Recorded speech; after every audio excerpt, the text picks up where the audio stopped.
Matt, please tell us the story of how monopolies have taken over everything. Prior to the late 1970s, the way we regulated business was in two ways. We said you shouldn't be too big and powerful, and you shouldn't have conflicts of interest. We changed our minds. A bunch of economists and philosophers said, hey, actually, conflicts of interest are fine. And you know what? If you're big, that just means you're good. And so we changed the way we enforce our laws to prioritize bigness and efficiency. 40 years later, we're in a society dominated by monopolies. What could go right? I'm Zachary Carabell, founder of the Progress Network, joined as always by Emma Varvaloucas, the executive director of the Progress Network. So today we're going to talk to somebody who has focused for many, many years on the perils and problems of tech and big company concentration. So who are we going to talk to today, Emma? Yeah, today we're talking to the Antitrust guy. He's Matt Stoller. He's the director of research at the American Economics Liberties Project. And he runs a Substack that's called Big. And he also co-hosts a podcast called Organized Money. And he's written a book, because of course he has, which is called Goliath, the 100-Year War Between Monopoly Power and Democracy. And he was also a former policy advisor to the Senate Budget Committee. So interested to see what he has to say about Biden and Trump and everything in between when it comes to antitrust. You ready? Let's talk to Matt. How about we start with, why have you devoted the past however many years of your life to the goal of breaking up monopolies? I believe monopoly power is very, very important, foundational to how we live our lives. I could see other problems at various points being more important, but right now, I would say, I think consolidated economic power is probably I think it's the most significant political problem that we face. I'm not going to say it would always be the thing, but right now it is. Why do I think that? I think most people interact with 1,000 companies a day. They don't really interact with their government.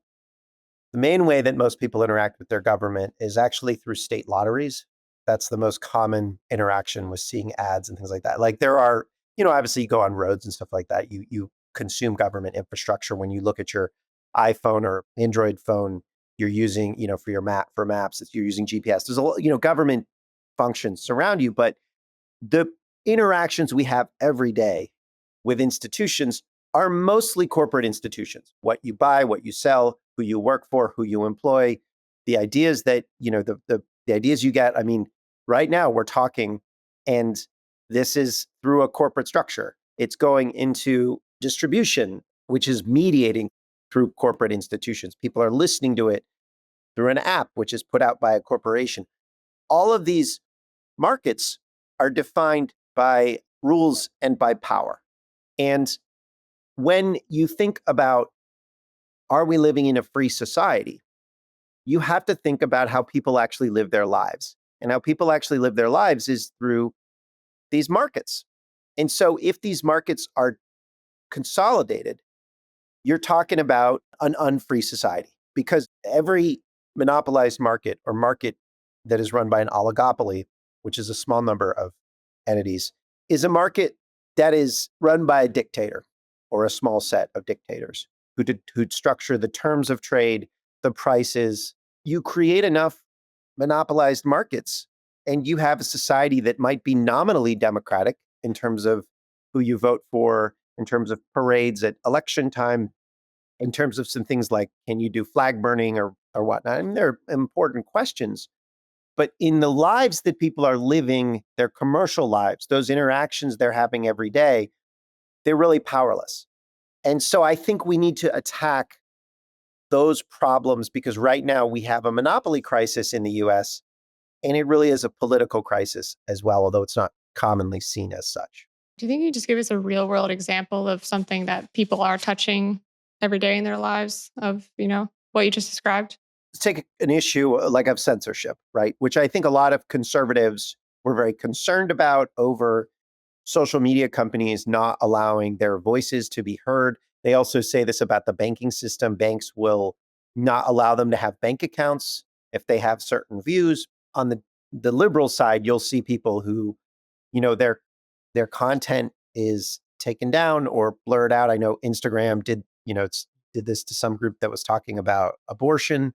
You see this all the time, right? Where When Mark Zuckerberg comes out and says, here's a thing that we're doing about content moderation, whether it's, something you like or you don't, it's covered as major news. And it's not covered as major business news. It's covered as major political news because people understand that he's making political choices using his highly important and impactful corporation.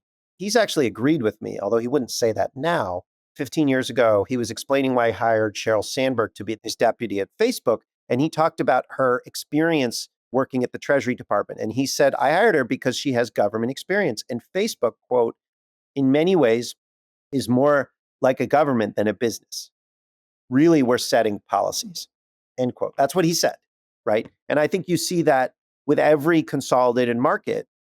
If you're a farmer, John Deere dictates a lot of what you do, or who you buy or sell from dictates a lot of what you do. If you're in advertising, it's Google or it's a small number of ad agencies that have rolled up power in the industry.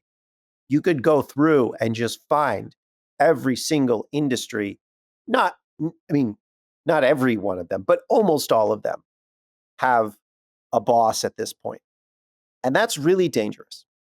So why is it democratically dangerous? I mean, in what way does the convenience of Amazon, or for that matter, I suppose, Walmart online, in what way does that degrade democracy, even though it's, our interaction with those things is predominantly some commercial transaction? They provide a platform for us to buy a range of goods. It provides a way for a lot of different stores, from large to small businesses, to sell their goods. How is that imperiling the fabric of democracy? Well, I think in a lot of ways, right? I mean, Amazon has rolled up the book market. And if they choose to not sell your book, which they have done, you're not going to sell your book, right? And books are the lifeblood of ideas. So you can say, oh, it's convenient. I mean, I buy books from Amazon, and its experience has always been pretty good, although it's gotten worse over the last couple of years. But that's dangerous. They have power to control what ideas are sold or transacted in America. So on a basic level. On another level, there was just a couple of lawsuits that were filed about price discrimination, which seems like a weird technical issue, right? And one of the cases was filed against Pepsi. And the Federal Trade Commission said Pepsi is giving better prices to a large unnamed big box retailer, aka Walmart, than anyone else in the country. You talk to any retailer, right? Anyone from an independent store to a really large chain store that's not Walmart, and they will tell you Walmart gets better prices. They can sell retail must-have items like milk, eggs, soda. They can sell retail better than these guys can buy at wholesale, which means if you want to start a grocery store or something that competes with Walmart, you can't, because Walmart just has better bargaining power. They're not more efficient. They just have better bargaining power. And what that means isn't just that you can't start a rival store. It's that if you want to make a product and put it for sale in front of the American public, you have to go to Bentonville, Arkansas, the headquarters of Walmart, and negotiate with 100 lawyers who will take all your margin. Or you have to go to Seattle and do it through Amazon. And that means there aren't new products getting into the market. There might be some from China, but we really have less and less and less diversity of products. Now, we get back to the basic question of what is democracy? Is democracy the idea that, you can just buy stuff, somewhat conveniently? Although I think the convenience factor is, we can disaggregate that from the market power. Is that democracy? Or is democracy being able to enter lines of business that you want, make a go of it, build local businesses, have some power over your own community, or live in a community where you have power instead of someone in Bentonville or New York or Seattle? And I think these are the questions that I'm thinking about. And most people, when they say, 2/3 of Americans think the government works for the rich. And it's not just because of tax policy. It's because they feel like they don't have any power over their community. And the reason for that is because the distant masters that are running things are doing so from corporate offices in these very, very, very large firms with competitive advantages that are fundamentally unfair and are not based on being better operationally, but are based on essentially having more bargaining power or political favoritism. And so I think most people increasingly don't feel like we're living in a democracy, even though the forms of it are there. And it is because of companies like Walmart, Amazon, the big guys that strip our livelihood and our communities of power. Let's talk about those distant masters who are running things. I love that phrasing. So, historically, I believe that breaking up monopolies was a bipartisan issue, but doesn't seem to be much appetite either on the right or the left these days. So, how did we get here? What happened? Well, so I would take issue with that. I do actually think there's tremendous appetite. You've seen in Trump in 2020, the Department of Justice under Trump filed the first major monopolization cases in 20 years against Google and Facebook. The Biden administration then continued those, amplified those, filed additional cases against Apple, Amazon, Ticketmaster, United Health Group. There's a lot of corporations that are now having to defend their monopolistic practices in court, largely supported by Democrats, but some Republicans supported it, some Democrats opposed it. And so I think you have definitely seen tremendous policy movement and political support for breaking up monopolies. It takes way too long, but it is there.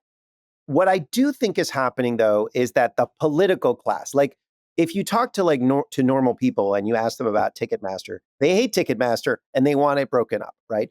And I think that's broadly true. Most people think that power corporations are too powerful and they want more investigations and regulation and antitrust. I don't think they know that that stuff is happening because I think the political class in both parties doesn't talk about it.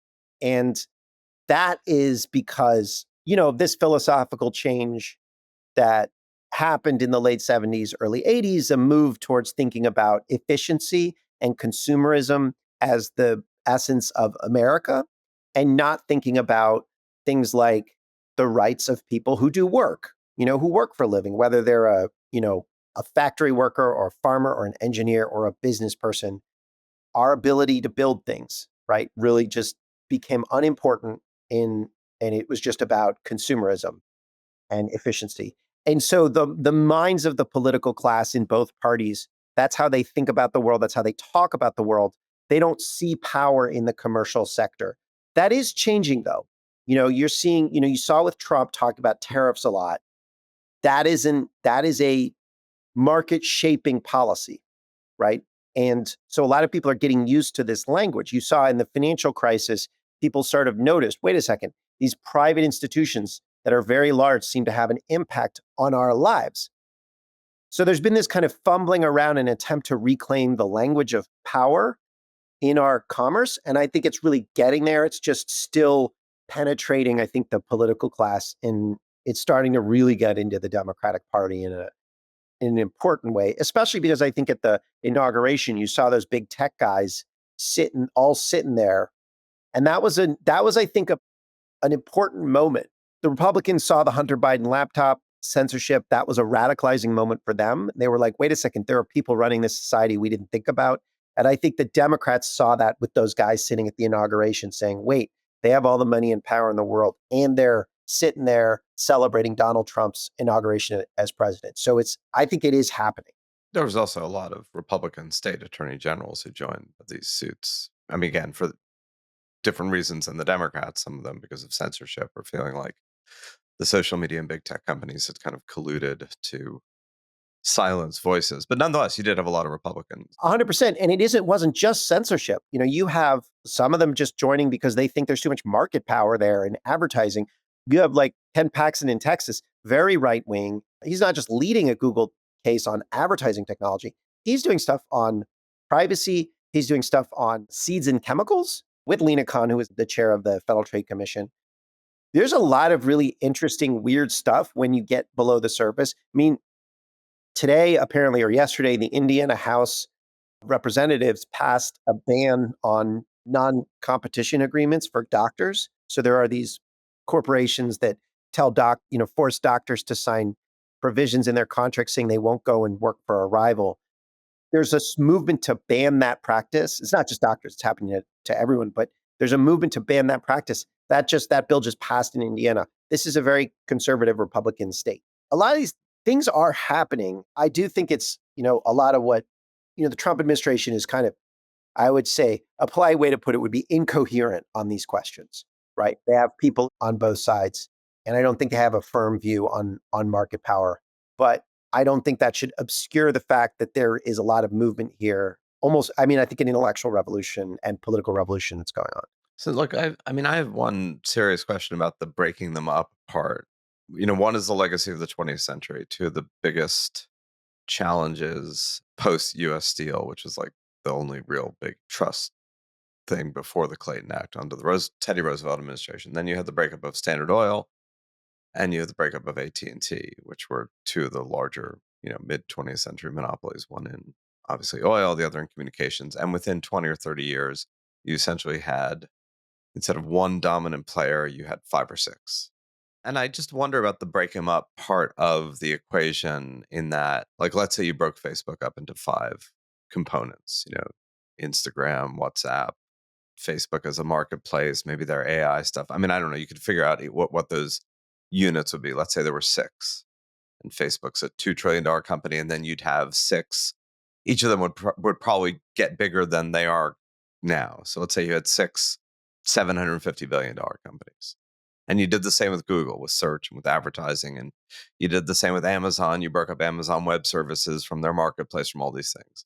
So instead of 7 dominant tech companies, you'd have, 55. Would that really, at the the kind of questions that you're talking about, make a meaningful difference when they would still have a lot of collective interest in their businesses being intertwined, given what the business models are, data sharing, data mining, data selling?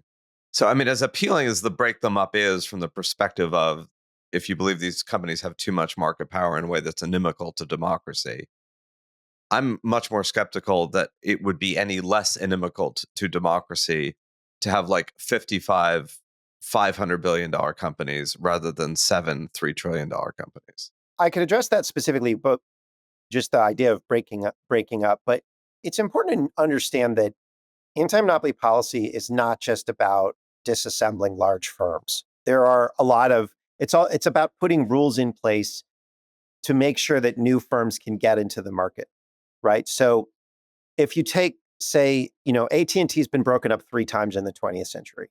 And, the first time was in, I think it was like 1913, 1914. And they said, you have to allow interconnection, you have to, do a bunch of different things. The second time was in the 1950s, when they said, you have to spin off your Canadian entities, but you also have to license your patents on a non-discriminatory basis to all comers, right? That wasn't a breakup in that particular part of it, but they had to license, one of their patents was the electronic transistor. And so they had to teach a bunch of different companies how to build transistors, including, a small company like Texas Instruments, Motorola. Ultimately, Fairchild Semiconductor started. The basis of Silicon Valley started out of that consent decree. And I think you saw something similar in the 1960s and 70s with case against IBM, which ultimately was dropped. But IBM unbundled its software from its hardware, which created the American software industry. IBM had a much more open approach to the personal computer because they were afraid of antitrust. So there's this. Microsoft wasn't broken up in the late 1990s, but they were afraid of antitrust, so they didn't squeeze a young company called Google, even though they had control of browsers. They didn't squeeze Amazon. They didn't squeeze Facebook. So what you see is that, at inflection points, technological inflection points, which always, come along. We're right now with AI is one of them. New companies come in and shake up markets, unless you allow monopolization to happen. So the shift to mobile in 2010s, when we weren't enforcing antitrust law, we didn't see a great new mobile search engine. Google was a good desktop engine, and they leveraged that into dominance in the mobile. Same thing with Facebook. It was a good desktop social network. They then bought Instagram, they bought WhatsApp. So, competition happens is not just about breaking up. But to your question, when Standard Oil was broken up, they broke up into about 30 pieces, and it really never reassembled. But these were all very important and powerful companies in their own right. Indiana Standard Oil had this idea of cracking oil to produce gasoline more efficiently. And they appealed to New York before the breakup and said, hey, can we just invest money into this new technique? And New York said, no, we're a kerosene company. We don't need to get into this space. Then the breakup happened. Indiana Standard Oil invested the money, built this thermal cracking method. Then the automobile industry just blew up. It was really important. They licensed it to everyone. The whole industry became much more efficient, right? So what you see is that, these companies kill tons of innovation inside their own walls, right? Talk about Microsoft. Like they just people come up with great ideas there all the time, and they are just, those ideas are killed in the crib by, corporate rivals within Microsoft. It's true over and over and over and over. If you split these companies up, then you will just have lots more innovation that will come out, even if it's still only going from like one company to two, right? If you do one company to five, or if you do one company to two and you make it interoperable so new companies can come to the market, it's even better. But I think the idea that, well, there's just really powerful companies, and I guess if you make them a little less powerful or a little smaller, it's not a big deal because they're still big companies. I mean, whatever, a little bit of progress is better than nothing, right? I think but the essence of it is, so I guess we'll talk about social media, because this is a common thing. Like people say, oh, well, Facebook has, if you break it up, there'll just be more surveillance, right? But actually what you see is that when Facebook had to compete with MySpace, they competed with MySpace by saying, MySpace is dirty. It's full of people surveilling you and trying to prey on you. We're safe, right? Once they killed MySpace and they bought WhatsApp and they bought Instagram, WhatsApp, same thing. We're privacy safe, right? Then they started engaging in aggressive surveillance. So what might happen if they broke themselves up is you might see them compete on quality grounds and say, look, I use Instagram. We're not like those weirdos over at Facebook. We'll actually keep your data safe, right? That's like what I think you could see, and you probably would see, because competition does drive quality improvements. It does drive innovation, and it drives lower prices. Yeah, I mean, I think what generally the idea that competition doesn't matter is really I think a misunderstanding of how business people make decisions. So, it's, they focus on their competition unless they don't have to, and then they just focus on politics. Speaking of politics, I know you said earlier that, the Trump administration as a whole, how they see antitrust is a little bit incoherent. But is there any potential for progress that you see in the next 4 years? Like, are there certain things that you're watching for or hoping for or looking at? They appointed an antitrust assistant attorney general named Gail Slater, and she's generally well respected in the antitrust world. She's not like what we call a Brandeisian, right? Would be my philosophy, but she's enforcement minded, right? She's not a libertarian. The chair of the Federal Trade Commission is a guy named Andrew Ferguson. He's a former Mitch McConnell staffer, so he's kind of more in the old world, but he's still trying to maybe figure out some new ways to use antitrust authority. So he's not necessarily bought into that old 1970s philosophy, although we'll see. But I think the question really for the Trump administration is, to what extent do they see consolidated economic power as a problem versus an opportunity, right? So there's always this temptation for politicians on both sides of the aisle, and they use different flavors. But, they are like, oh, that's a really big company that's very powerful. I can use that company to instrumentalize the things I care about. You know what? Walmart sells most of the light bulbs in America. I can get them to sell energy efficient light bulbs. And I don't have to call 10,000 stores. I just call Walmart, right? Versus what I say is, like, Walmart is too powerful. They are doing all these bad things to communities. They should be broken up, or they should be, their power should be mitigated in some way. And I think the Trump administration, like all administrations, has a lot of different people in it with different views. And I think they haven't made that decision. I also think that, like, what you saw at the Biden administration is that he appointed people and then they just did what they did. Whether it was good or bad, they kind of had their own, they didn't really have a boss. And Trump is going to negotiate stuff, right? There's a Google case. Google lost it. Now there's the DOJ is asking a judge to do a bunch of stuff to Google. I believe Trump is much more likely to say, I'm going to sit down with the CEO of Google and I'm going to negotiate stuff with him. And one of the things that I'll get a bunch of stuff. And then what I'll give is a settlement to this antitrust case. So it is a little bit not in the hands of the antitrust enforcers. And I think that's where I am thinking, that's where I suspect this stuff could go. But he's not a libertarian, right? He's not going to go back to this old model of we can't enforce antitrust laws aggressively because monopolies either don't exist, which is what a lot of people used to think, or if they do exist, they're good. That I don't think is like their view. They're just sort of more realpolitik about it. There's also been a pushback, certainly, to Lina Khan and the Federal Trade Commission over the past 4 years of the Biden administration, that it's essentially administrative agencies innovating law ahead of whatever Congress has done to bring antitrust law into the social media tech age, right? You've certainly indicated that there have been updates to the antitrust legal framework that was set 120, 130 years ago. But there hasn't been a really coherent rethinking. In fact, Lina Khan came to some prominence as the congressional report that actually recommended congressional action to bring antitrust law into the digital social media tech age, which of course didn't happen because Congress has not been able to come to some sort of consensus about what that is. And there was a lot of pushback against the way in which the FTC under her leadership pushed the boundaries of enforcement law. Now, you might argue that she didn't actually push the boundaries at all, that it was the failure of antitrust officials over the prior 4 decades to actually enforce the law as it should have been enforced. And you can elaborate on that. But there was that pushback of these things should be legislated. There should be a clear framework, as there was at various points in the 20th century, and not executive agencies determining what the parameters of that are.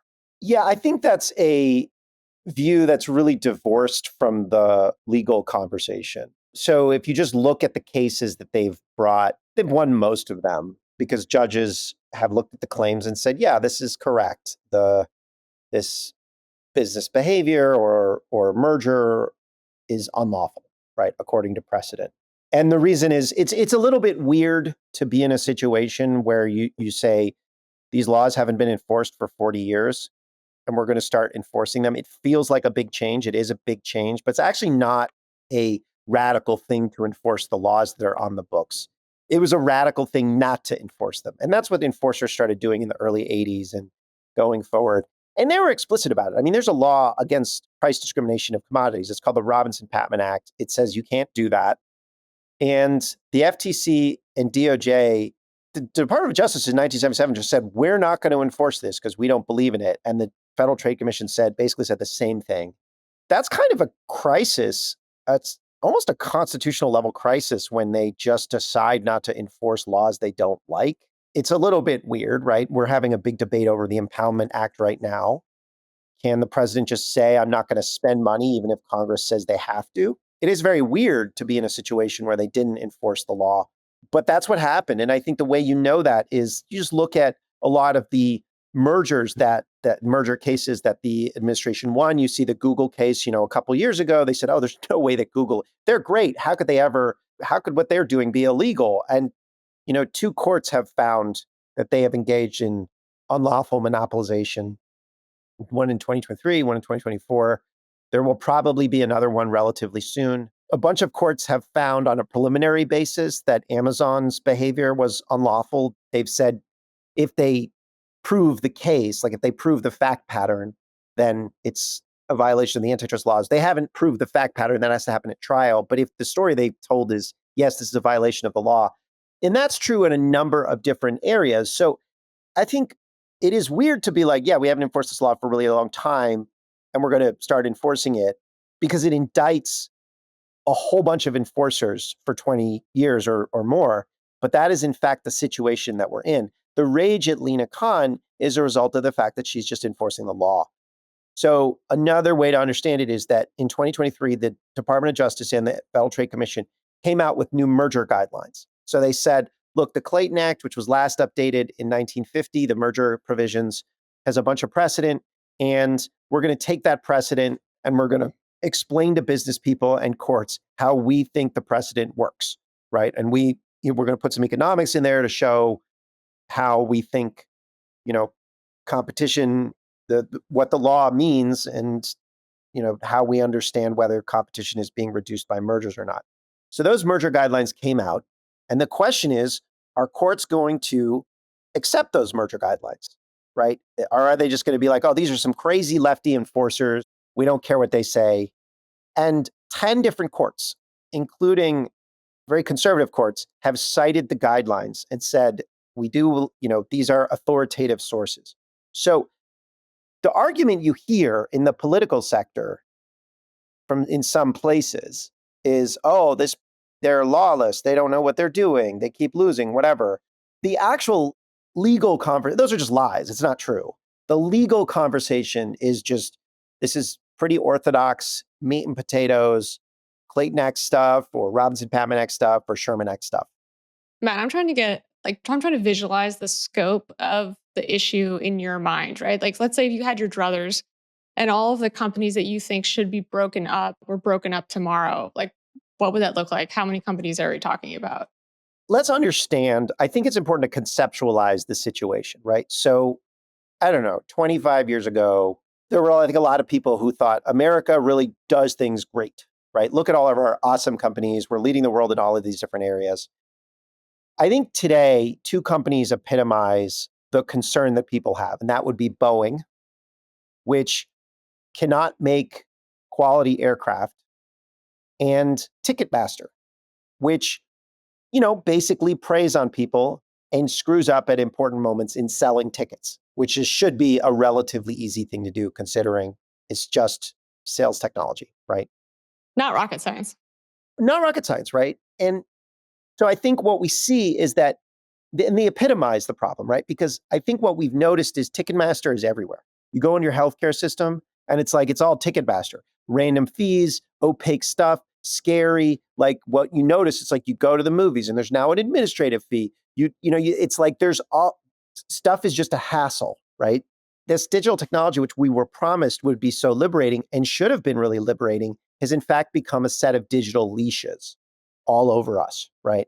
When I think about the economy, and not economy, but society, right? When I think about what kind of society we want to live in, it really is about promoting liberty and getting rid of the ability of these distant masters to impose these leashes on us.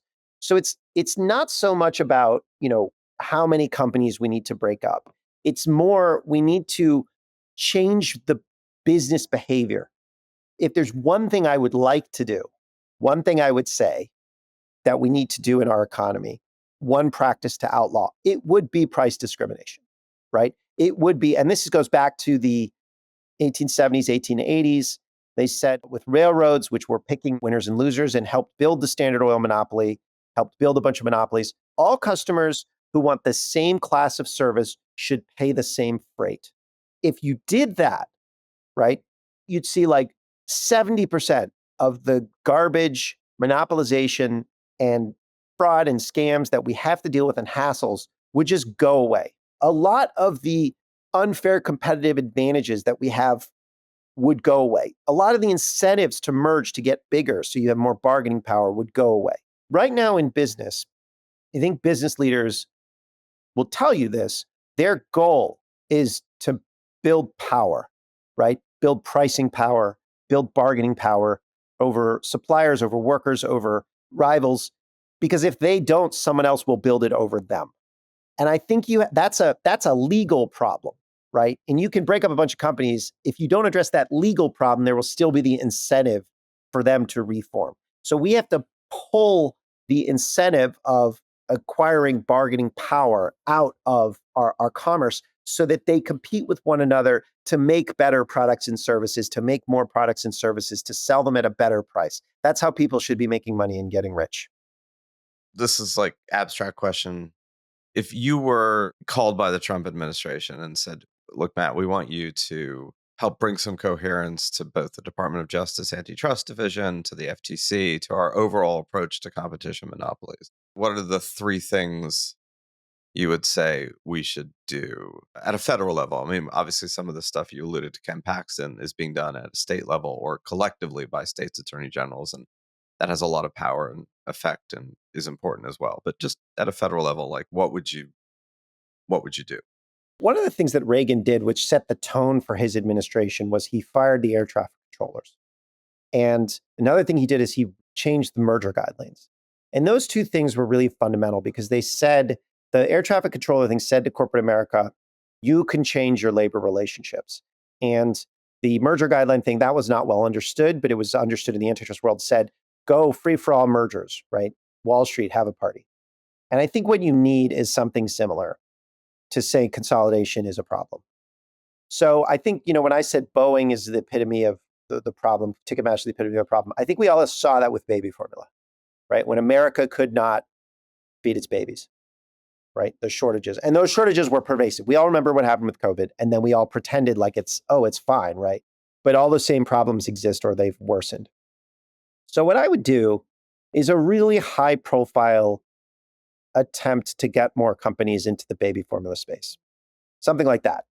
Or I would just try to pass a law to break up United Health Group. That's the biggest insurance company in the country. It employs the most doctors in the country. It owns big payment networks. It's a huge, huge, huge monstrosity. Do something aggressive to say, look, these methods of business are not methods that we tolerate anymore.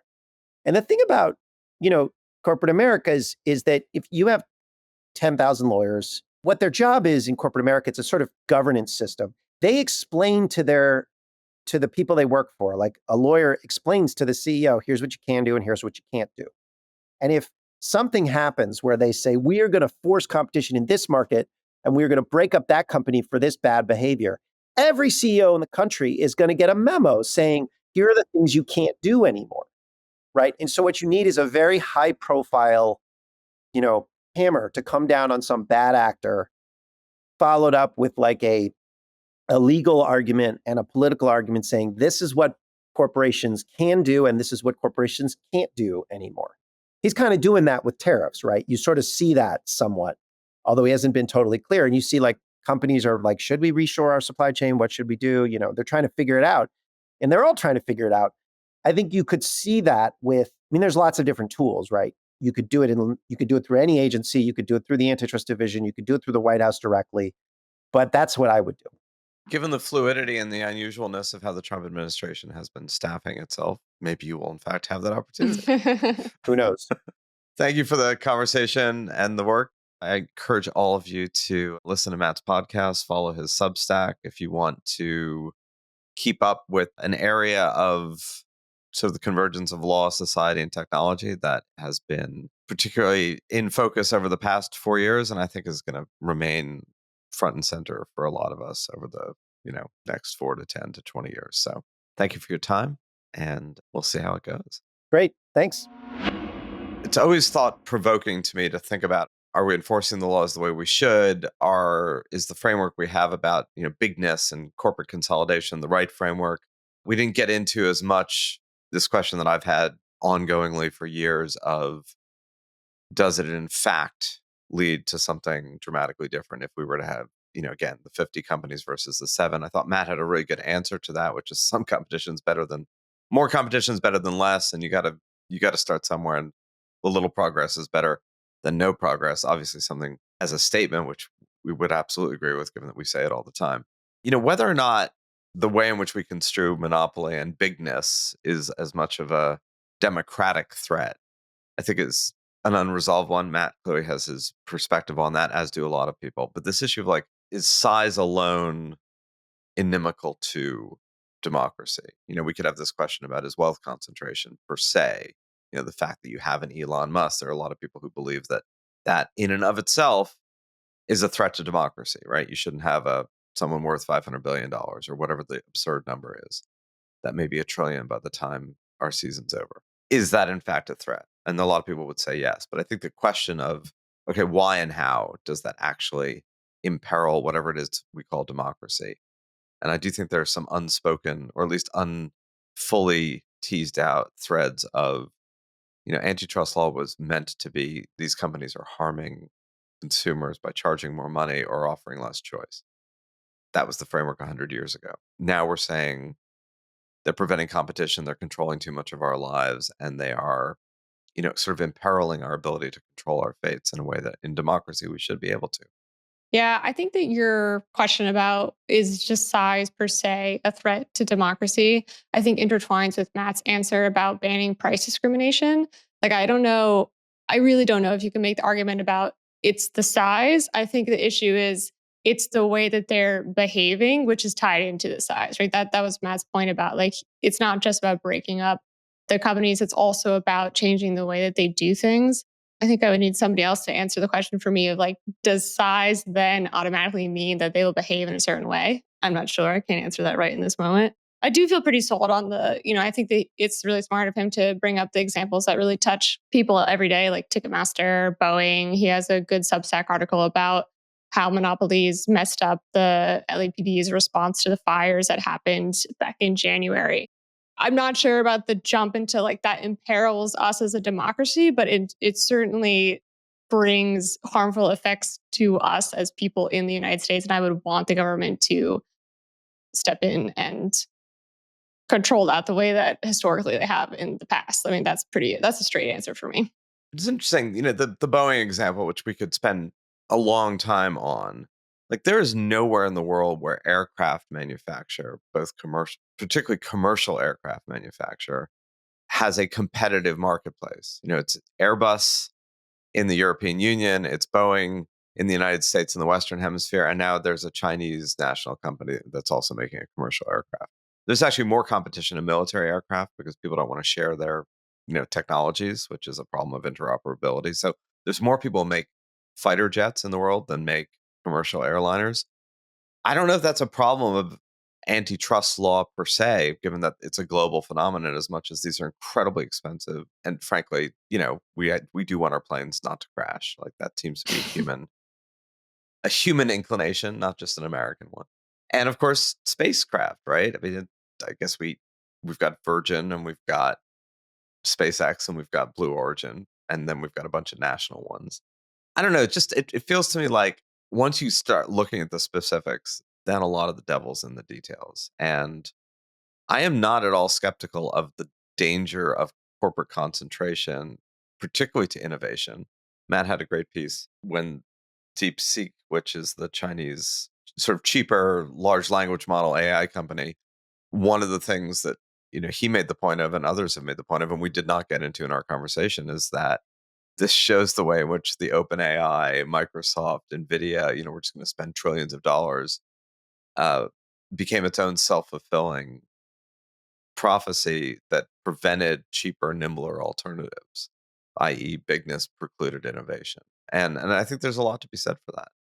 But whether or not, government is better at trying to figure that out, that's also something where like these are problems that to me do not have quite the simple solutions that I guess I wish they did. And I think some people believe they do. Well, two things I would say that. The first one is, are there not other people anywhere in the world in the aircraft manufacturer space just because it's a really expensive business to get into? Or are there other reasons for that in which antitrust would come into play? So I don't know the answer to that.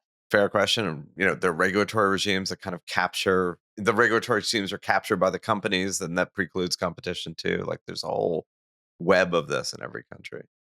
Yeah. But the question about government stepping in, I agree with you. It might not be so cut and dried about like this will solve things, period. But I'm not sure what the other levers are, right? Yeah, Like if right. government doesn't step in, what's the other choice, right? What's the other Yes, alternative? they will not magically disassemble themselves. I mean, they may Right. over time become so sclerotic and anti-competitive that they fall apart, right? But that's a multi-decade thing. That's not usually a here and now sort of thing. With a lot of harm, I imagine, or a lot of Right. risk of harm. So A lot of yeah. damage along the way.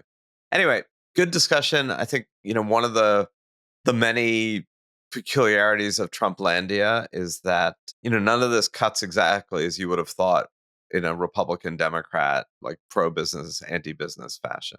Interestingly enough, someone like Matt, who I think traditionally would have been very clearly more in the Democratic camp and kind of anti-Republican, you're finding a lot of people who see in aspects of Trumplandia certainly not the allies you would choose, but in some sense, the allies that you actually end up with.